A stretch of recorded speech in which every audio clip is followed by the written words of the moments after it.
church. I was born in an Orthodox priesthood Hindu family. I was born in a Hindu family to Brahmin priests. My grandfather, my great-grandfather, and my great-great-grandfather were Hindu priests. It was unthinkable and offensive for a daughter of a granddaughter of a priest to come away from that system. I was so hungry for God. I was so thirsty for God. When I was born at the age of 6 days old, I was dedicated to Hindu demons in a cave temple. I was left in a cave temple, and from that moment on, my mind, my spirit, and my soul was overtaken by demonic forces that I had no control over. I could not control these forces. They controlled me.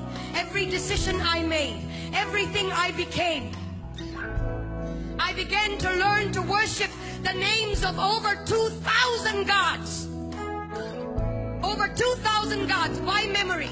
It was required of me. It was required of the priesthood. And I, as an obedient daughter of a priest or granddaughter of a priest, I learned the names of 2,000 gods. At the age of 19 or 20, I was so hungry for God, but I did not know His name, where He was, who He is. And so I started a journey of pain and darkness. At the age, in my late teens, in 1920, I became discipled under a witch. And the reason I went into that was not to harm anyone, but to find God. Any which way at all. When you're hungry, you get desperate. And when you're desperate, you will do anything to find God. And so I went after Him. And I didn't find Him in the pages of Hinduism. I didn't find Him in the pages of the priesthood creed. I didn't find Him in the pages of mantras and prayers that I was taught to believe in. I didn't find Him in the rooms of temples. Huge temples. I would go into that and want to look for God. There was one time I was in southern India, and there was in this temple. I went in and I opened the curtain. There was a veil that divided the holy area from the rest of the public. Well, I couldn't wait. I had no authority to go into that area. Only a male priest could go in there. I opened the curtain, and there was a 10-foot idol. 12 arms, 12 faces, myriad number of eyes. He didn't see me. He couldn't hold me. He had eyes and could not see me. Years down the road, I was struck with a demonic pain in my body. From the top of my head to the tips of my feet, I would be in pain. Painkillers and suicide came the order of the day.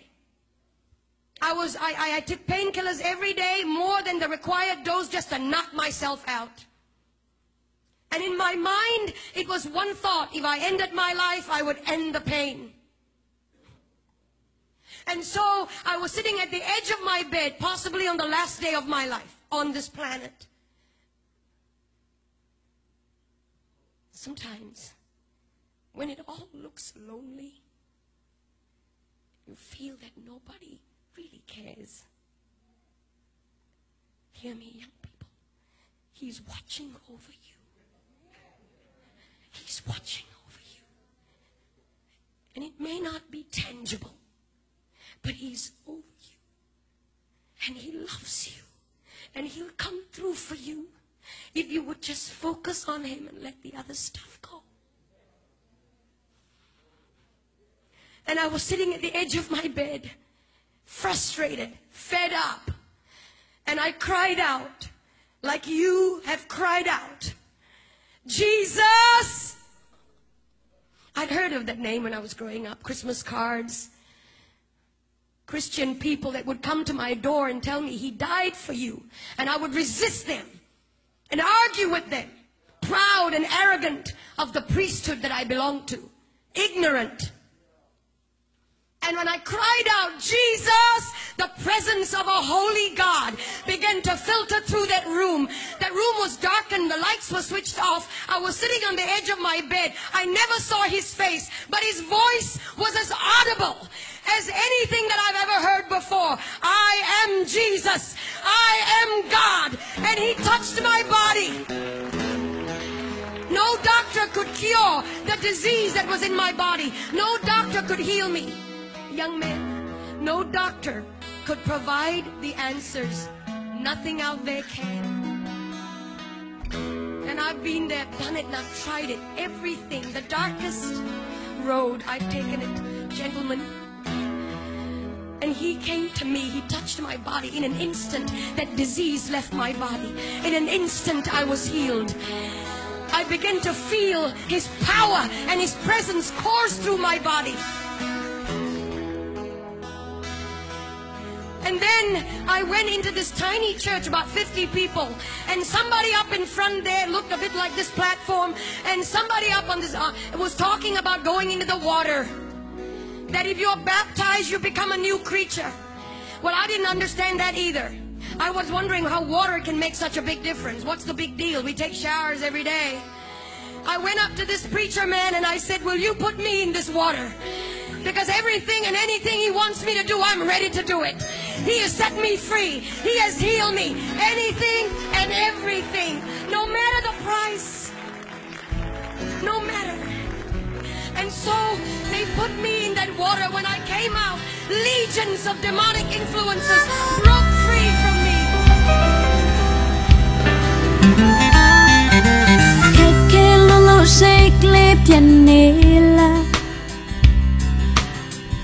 Shingom goza chimula ya ya go pye shin mo sin thin me lo china we kwei mya phit ne la ko ro shin tan me myan song san la tin lo ne ra phya mye po ti ne min shi ta ne swan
the mia pia yellow die.